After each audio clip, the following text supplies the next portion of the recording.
Καλησπέρα παιδες, είμαι ο Ηλίας ο Radically Gamer και σήμερα κάνω review του Bleach Chapter 554, ένα πάρα πολύ καλό chapter για άλλη μια φορά, το οποίο μας ξεκινάει από τον Hitsugaya, ο οποίος μόλις έχει εξοντώσει τον Kangdu, αλλά ο Hitsugaya είναι από ό,τι φαίνεται πάρα πολύ εξαντλημένος και πληγωμένος. Αυτό που έλεγα στο προηγούμενο μου το επεισόδιο, το Bankai του μπορεί να θεράπευσε κάποιες από τις πληγές του, τελικά δεν ήταν και τόσο σωστό, διότι βλέπουμε τον Hitsugaya να πέφτει εξαντλημένος κάτω από τις πληγές του, μάλλον τη στιγμή που πήγε να βοηθήσει την Matsumoto, αλλά τελικά δεν κατάφερε να κάνει ούτε ένα βήμα και να πάει κοντά της.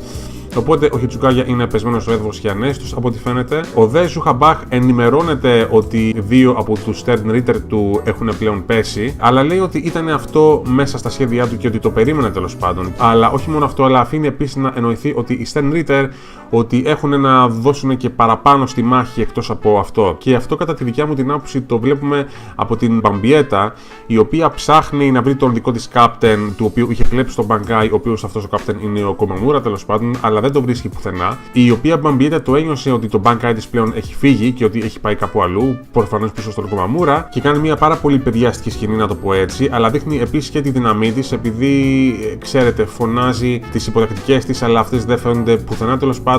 Και μέσα στο θυμό της κάνει μια πάρα πολύ μεγάλη έκρηξη και μαζεύει ρεγιά του σε στυλ Super Saiyan, ας πούμε. Σε γενικές γραμμές μας δείχνει το πόσο δυνατή είναι. Και τη στιγμή που πάει να ισοπεδώσει τα πάντα, διότι μας λέει ότι με τη δύναμή της μπορεί να ισοπεδώσει όλη την Ceretei άνετα, εμφανίζεται ξαφνικά ο Komamura από το πουθενά, ο οποίος φαίνεται ότι έχει μια εντελώς διαφορετική πανοπλία από την πριν. Η προηγούμενη του πανοπλία ήταν από ξύλο, αν θυμάμαι, αλλά αυτή είναι από σίδερο, όλη από πάνω μέχρι κάτω. Το οποίο σημαίνει ότι η επίσκεψη του Komamura που είχε κάνει σε αυτόν τον παππού του, τέλος πάντων, τι του ήταν, σε αυτόν τον αρχηγό της φυλής του, τέλος πάντων, φαίνεται ότι η συνάντησή τους ότι πήγε καλά και ότι πήρε νέες δυνάμεις, το οποίο είναι πάρα πολύ καλό. Αλλά η Bambietta δεν εκπλήσεται και φαίνεται πάρα πολύ ήρεμη μπροστά στον Komamura και σίγουρη ότι θα μπορέσει τέλος πάντων να τον νικήσει. Αλλά δεν συμβαίνει μόνο αυτό. Τη στιγμή που η Bambietta λέει αυτά τα λόγια και που ο Zuha λέει ότι το περίμενε ότι οι Captains ότι θα έκανε κάποια αντεπίθεση ή ότι θα έπαιρναν τα Bankai τους πίσω, ξαφνικά γίνεται αυτό που είχα μαντέψει στο προηγούμενο το επεισόδιο, δηλαδή όλοι οι Quincy που είναι εκεί πέρα πάνε στο επόμενο το επίπεδο της δύναμής τους. Δηλαδή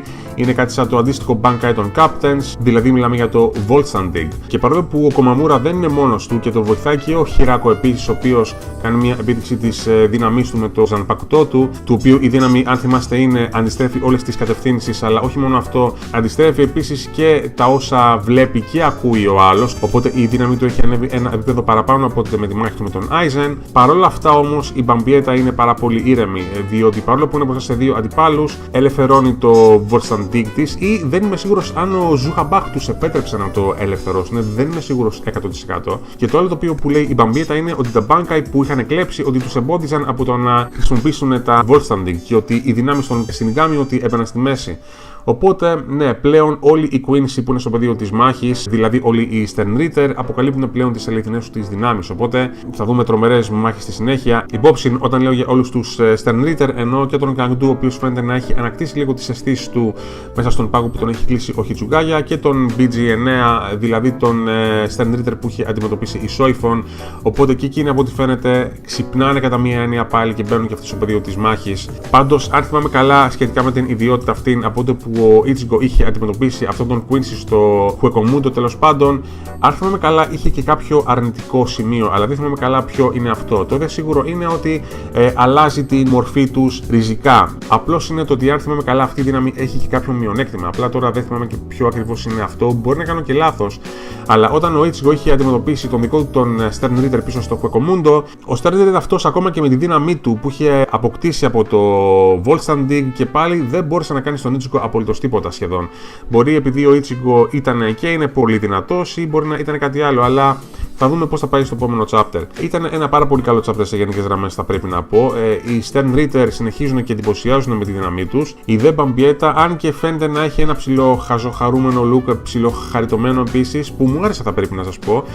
Όσον αφορά τις μάχες και τη δουλειά την οποία πρέπει να κάνει, φαίνεται ότι είναι πάρα πολύ σοβαρή και ότι ξέρει το τι πρέπει να κάνει και ότι ξέρει ποιους πρέπει να πολεμήσει και το πώς πρέπει να πολεμήσει. Ανυπομονώ να δω τις δυνάμεις στο επόμενο chapter και να δω τι θα κάνει. Ευχάριστη έκπληξη που είδαμε πάλι και τον Komamura, ο οποίος φαίνεται πιο δυνατός από την πριν και έχει μια νέα πανοπλία πάνω του. Αν και δεν καταλαβαίνω για ποιο λόγο την έχει αυτή την πανοπλία, αλλά σίγουρα στάνταρ θα του προσφέρει κάποια προστασία απέναντι στα χτυπήματα τα οποία θα δεχτεί.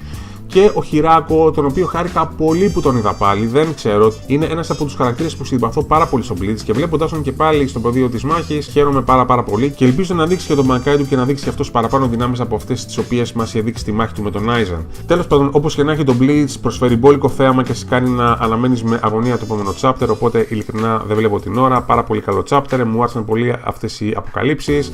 Η Stern Ritter αποδεικνύεται όλο και πιο δυνατή και ο Zuckerberg φαίνεται ότι έχει προβλέψει την κάθε κίνησή του, οπότε πιστεύω ότι θα δούμε ακόμα πιο πολλές εκπλήξεις μετά. Και αυτά, παιδες, αυτό ήταν το review μου για το Bleach αυτής της εβδομάδας. Ελπίζω να σας άρεσε, να περάσετε ένα καλό βράδυ και να περάσετε καλά σε ό,τι και να κάνετε.